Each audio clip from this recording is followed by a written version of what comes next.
2024 সালে ফ্রিল্যান্সিং এ কোন কাজের চাহিদা বেশি? তো আজকের ভিডিওটা খুবই ইম্পর্টেন্ট তাদের জন্য যারা নতুন ফ্রিল্যান্সিং শুরু করতে চাচ্ছেন। তো আপনি এখনো ডিসিশন নিতে পারেন না যে আপনি কোন কাজটা শিখবেন বা আপনার কোন কাজের চাহিদা বেশি। কোন কাজের চাহিদা আপনার আগামী 10 থেকে 15 বছর বা 20 বছর থাকবে বা আপনি কোন কাজটা নিয়ে আপনি এগিয়ে যাবেন। তো এই ডিসিশনটা আপনি আজকের ভিডিও থেকে আপনি নিতে পারবেন। তো ফ্রিল্যান্সিং এ কোন কাজের চাহিদা বেশি? তো আমি ১ম এ যেটা রাখলাম সেটা হলো ওয়েব ডিজাইন। আপনি যদি ওয়েব ডিজাইন শিখে যদি আপনি ফ্রিল্যান্সিং শুরু করেন তাহলে আপনার জার্নিটা খুব সহজ হবে। কিন্তু আপনাকে ওয়েব ডিজাইনে একটু সময় দিতে হবে। মানে আপনাকে ১ বছর থেকে আপনাকে ২ বছর সময় দিতে হবে। আপনাকে ২ বছর সময় আপনাকে দিতে হবে ওয়েব ডিজাইন বা আপনার ওয়েব ডেভেলপমেন্ট। যদি আপনি ওয়েব ডেভেলপমেন্টের কোনো কাজ শেখেন বা ওয়েব ডিজাইন শেখেন তাহলে আপনাকে ২ বছর সময় আপনাকে হাতে নিয়ে আপনাকে আসতে হবে। যদি আপনি ফ্রিল্যান্সিং এ যদি আপনি ওয়েব ডিজাইন এবং আপনার ওয়েব ডেভেলপমেন্ট এর কাজগুলো যদি শিখে আপনি আপনার ফ্রিল্যান্সিং জার্নিটা শুরু করতে চান তাহলে অবশ্যই আপনাকে ২ বছর হাতে নিয়ে আপনাকে আসতে হবে। তো এটা খুবই ভালো একটা সেক্টর। তো আপনি এখানে কিন্তু কম্পিটিটরস অনেক কম।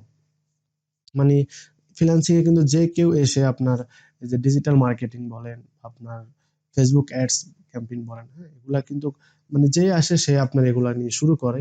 কারণ ওয়েব ডিজাইনটা শিখতে মানে সবাই পারে না। কারণ এটা কিন্তু আপনি ৬ মাস, ৭ মাস বা ৮ মাসে আপনি যে শিখতে পারবেন না।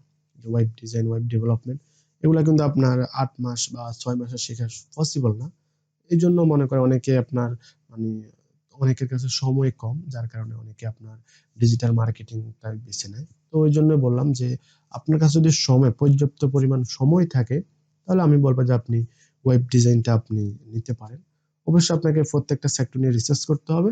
তারপর আপনার কাছে যেটা ভালো মনে হবে যে আপনি এটাতে এক্সপার্ট বা আপনি এটা ভালো বুঝেন, তাহলে আপনি ওটা নিয়ে মানে এগিয়ে যেতে পারেন, কোনো সমস্যা নেই। তো আমি ২ নম্বরে যেটা রাখলাম সেটা হলো আপনার গ্রাফিক ডিজাইন। তো অবশ্যই গ্রাফিক ডিজাইন এমন একটা সেক্টর যেটার আপনার মানে একটা কোম্পানির জন্য খুবই ইম্পর্টেন্ট। কারণ আপনার একটা ওয়েবসাইট আছে বা আপনার একটা ব্র্যান্ড আছে। তো আপনার ওই ব্র্যান্ডের মধ্যে যদি আপনার এখন যে ডিজাইন আছে, তো ওই ডিজাইনটা কিন্তু আপনাকে অবশ্যই আপনার যারা কম্পিটিটর আছে, তো তাদের থেকে যদি আপনি ভালো কোয়ালিটির ডিজাইন আপনি যদি করতে পারেন, তাহলে কিন্তু আপনার কোম্পানির অনেক ইমপ্রুভ হবে এবং আপনার সেল অনেক বেশি হবে। এবং আপনার দেখতে ভালো দেখা যাবে। কারণ ডিজাইন পারে যেকোনো একটা কোম্পানিকে অনেক সুন্দর করে মানে সাজিয়ে তুলতে। তো আপনি যদি একজন গ্রাফিক ডিজাইন হন, তাহলে আপনি একটা কোম্পানির সাথে আপনি লং টাইম কাজ করতে পারবেন। কারণ গ্রাফিক ডিজাইনের জন্য যদি আপনাকে কোন একজন ক্লায়েন্ট হায়ার করে, মানে তার কোম্পানির জন্য যদি কেউ আপনাকে হায়ার করে, তাহলে কিন্তু সে আপনাকে লং টাইম রাখবে। কারণ যদি আপনার কাজ ভালো হয়, অবশ্যই আপনাকে সে লং টাইমের জন্য রাখবে। কারণ তার প্রত্যেকটা প্রোডাক্টের ডিজাইন করার জন্য আপনাকে তার প্রয়োজন। তো অবশ্যই সে আপনাকে যদি আপনার কাজ যদি তার কাছে পছন্দ হয়, তাহলে অবশ্যই সে আপনাকে লং টাইমের জন্য হায়ার করবে। তো সেক্ষেত্রে আপনি গ্রাফিক ডিজাইন নিতে পারেন, কিন্তু গ্রাফিক ডিজাইন আপনার কম্পিটিটরস মোটামুটি ভালোই আছে। নিজেকে যদি আপনি গ্রাফিক ডিজাইনে যদি এক্সপার্ট হিসেবে গড়ে তুলতে চান, তাহলে অবশ্যই আপনাকে ৮ মাস থেকে ১ বছর আপনাকে গ্রাফিক ডিজাইনে সময় দিতে হবে।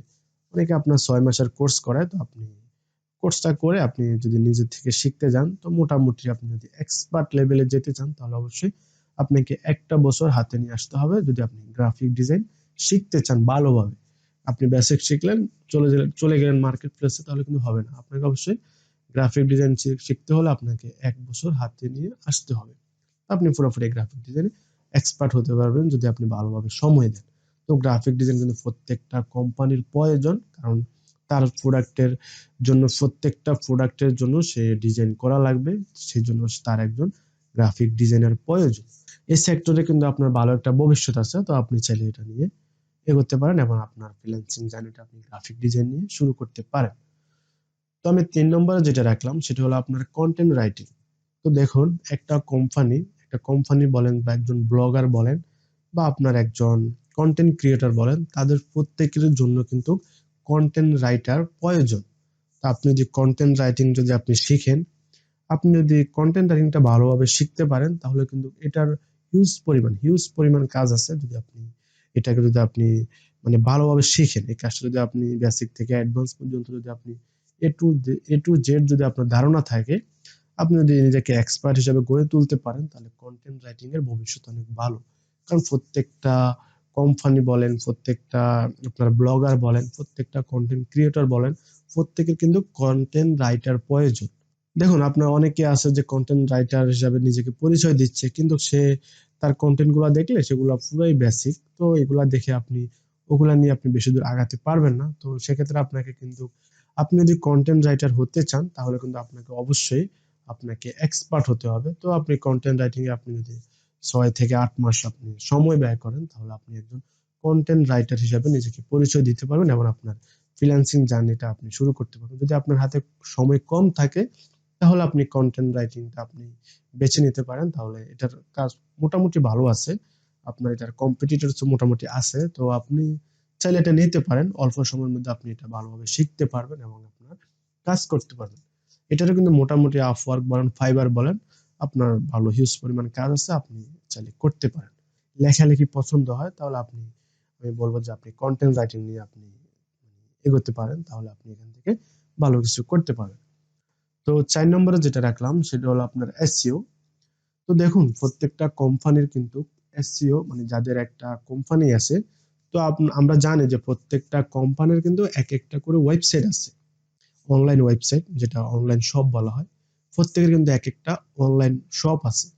তো দেখুন, তারা কিন্তু তাদের যে ওয়েবসাইটে কিন্তু তারা তাদের পণ্যগুলো, মানে যে প্রোডাক্টগুলো তারা কিন্তু পোস্ট করে, বা বিভিন্ন কন্টেন্ট তারা পোস্ট করে, কিন্তু ওই পোস্ট গুলো কিন্তু তারা আপনার এসইও করে না। তো তারা কিন্তু এটাকে আপনার গুগলের ফার্স্ট পেজে নিয়ে আসতে পারে না।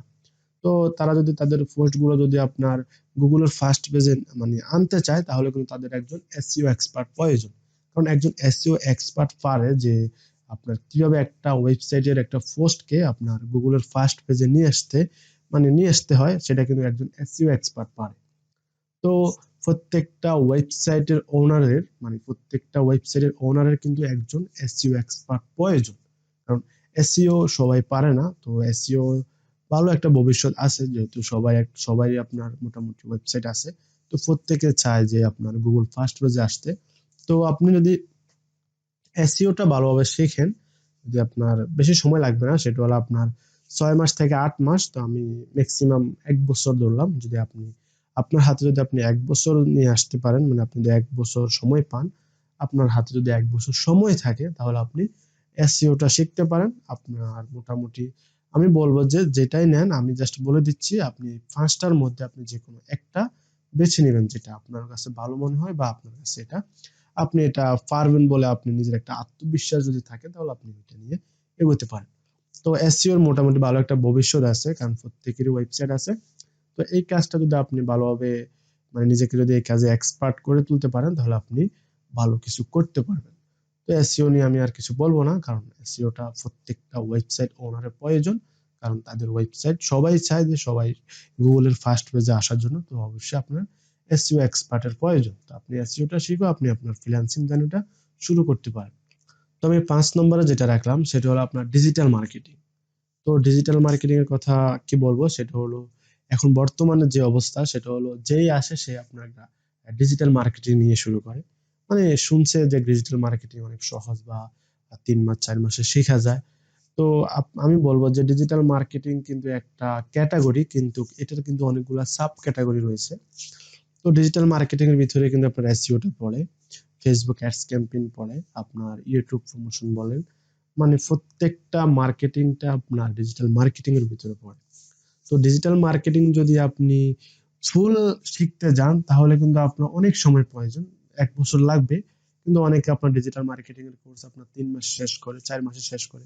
তো আপনি যদি, আমি যেটা বলবো সেটা হলো, আপনি ডিজিটাল মার্কেটিং এর ভিতরে অনেকগুলো সাব ক্যাটাগরি রয়েছে।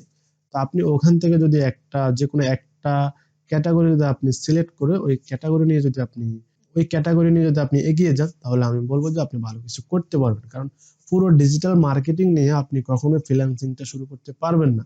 কারণ মার্কেটিং, মানে মার্কেটিং এর জগৎটা অনেক বড়। তা আপনি শুরু করতে পারেন, আপনি ফেসবুক মার্কেটিংটা শুরু করতে পারেন, ফেসবুক অ্যাডস ক্যাম্পেইন, হ্যাঁ, আপনি ফেসবুক নিয়ে শুরু করতে পারেন, আপনি ইনস্টাগ্রাম নিয়ে শুরু করতে পারেন। মানে যে কোনো একটা সাব ক্যাটাগরি নিয়ে আপনাকে এগোতে হবে। আপনি যদি পুরো ডিজিটাল মার্কেটিং নিয়ে এগোতে যান, তাহলে কিন্তু আপনাকে অনেকগুলো কাজে আপনাকে এক্সপার্ট হতে হবে, যেটা আপনার দ্বারা পসিবল না। তো আপনাকে অবশ্যই ডিজিটাল মার্কেটিং এর ভিতরে যে কোনো একটা সাব ক্যাটাগরি নিয়ে আপনাকে এগোতে হবে। তো ডিজিটাল মার্কেটিং অনেক বড় একটা সেক্টর, এটার ভিতরে অনেকগুলো সাব ক্যাটাগরি রয়েছে। তা আপনি যদি মনে করেন যে আপনি ডিজিটাল মার্কেটিং মানে মার্কেটিং এর উপরে আপনার একটা ধারণা থাকে, মানে আপনি যদি মনে করেন যে আপনি মার্কেটিংটা ভালো পারবেন, তাহলে আমি বলবো যে আপনি ডিজিটাল মার্কেটিংটা শিখতে পারেন। তাহলে আপনি এখান থেকে ভালো একটা ভবিষ্যৎ আপনি গড়ে তুলতে পারবেন। তো অবশ্যই আপনার জন্য ভালো হবে যদি আপনি মার্কেটিং পছন্দ করেন, প্রমোশন পছন্দ করেন, তাহলে অবশ্যই আমি বলবো যে আপনি ডিজিটাল মার্কেটিং নিয়ে শুরু করেন। কিন্তু ডিজিটাল মার্কেটিং এর কম্পিটিটরস অনেক বেশি, কারণ যেই আসে সে কিন্তু আপনার বুঝে আসে নাকি না বুঝে আসে সেটা জানি না, কিন্তু আপনার যে ফ্রিল্যান্সিং শিখতে আসে সে আপনার ডিজিটাল মার্কেটিংটাই শিখতে আসে। এখন মার্কেটিংটার বাইরে যে অনেকগুলো সেক্টর আছে, এটা মানুষ অনেকে কম জানে, বা জানলেও যে তারা মনে করে যে ডিজিটাল মার্কেটিংটা অনেক সহজ, তো এটা আমি শিখে এটা নিয়ে আমরা ফ্রিল্যান্সিংটা শুরু করতে পারি। তো তো যাদের কাছে মার্কেটিং পছন্দ হয় তারা আপনার ডিজিটাল মার্কেটিং নিয়ে আপনাদের ফ্রিল্যান্সিং জার্নিটা শুরু করতে পারে। তো আজকে আমি আর বেশি কথা বলবো না। তো আমি যে 5টা ক্যাটাগরি দেখাইলাম, তো ওখান থেকে আপনি যদি একজন নতুন হয়ে থাকেন যে আপনি ফ্রিল্যান্সিং শুরু করবেন, এখন আপনি কোন সেক্টরটা আপনি বেছে নিবেন, আপনার জন্য কোনটা ভালো হবে, তো আমি 5টা বলে দিলাম। 5টা থেকে আপনি যে কোনো একটা, 5টা নিয়ে আপনি রিসার্চ করবেন, আমি যেটা বললাম। রিসার্চ করে আপনি 5টা থেকে যে কোনো একটা ক্যাটাগরি আপনাকে চুজ করতে হবে। তারপর আপনাকে ওই ওই একটা নিয়ে আপনাকে এগোতে হবে। তো অবশ্যই আপনি যেকোনো একটা নিয়ে আপনি ভালো একটা, আপনি যদি মার্কেটিং পছন্দ আপনি মার্কেটিং নিয়ে আগাবেন। আপনার যদি ডিজাইনের আপনি যদি ভালো ডিজাইন পারেন, তাহলে আপনি গ্রাফিক ডিজাইন নিয়ে আপনি ফ্রিল্যান্সিং জার্নিটা শুরু করতে পারেন। তো আজকে এ পর্যন্তই। ভিডিওটা যদি ভালো লেগে থাকে অবশ্যই আপনারা কমেন্ট করবেন, এবং তো নেক্সট ভিডিও আপনারা কিছুর উপরে চান তো অবশ্যই আপনারা কমেন্ট করে জানাবেন, তাহলে আমি ওই বিষয়ের উপর আমি ভিডিও বানানোর চেষ্টা করব। তো আপনার যদি কোনো কিছু বুঝতে সমস্যা হয় বা আপনার যদি কোনো কিছু জানার থাকে, তাহলে অবশ্যই আপনি কমেন্ট করবেন, আমি আপনার কমেন্টে রিপ্লাই করবো ইনশাল্লাহ। তো আমি তো আজকে এ পর্যন্তই। সবাই ভালো থাকবেন, সুস্থ থাকবেন। আসসালামু আলাইকুম।